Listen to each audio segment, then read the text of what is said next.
Lesson 14. Easy way of calculating point.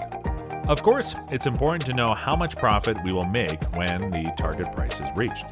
We have tried to teach this in the previous lesson, but we want to simplify the subject for whom searches for an easy way. We have represented you the crosshair tool before. It measures the distance between 2 points in terms of points and bar numbers, that is, in terms of time and price. Now let's show how easy this tool is in calculating profit or loss. Let's assume that we open a one lot position and our target price level is here. What will be our profit if the price hits the target? As we use the crosshair tool, we keep our mouse pressed and move to the target, still keeping our left mouse button pressed. As you see, the number that measures the distance displays 1300. Hence, we would gain $1,300. That's so simple. Why? Because when we open one lot position, a 1 point move will make you profit 1 in counter currency. We used Euro-US dollar pair in our example, and the counter currency is US dollars in this pair.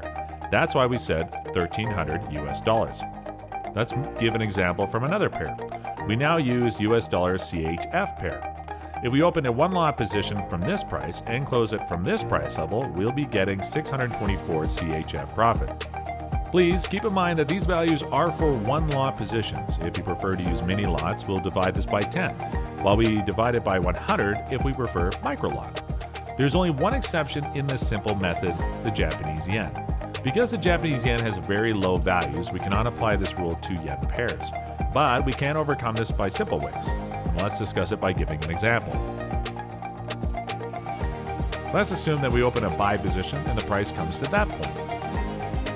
When we make a measure, we see that the distance between these 2 points is 1683.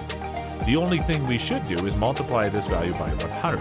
Put it simpler, add 2 zeros to the right of the value. As an example, the distance between 2 points and one lot position corresponds to 168,300 yen.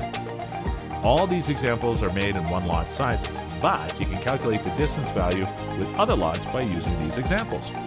Let's move on to the next lesson.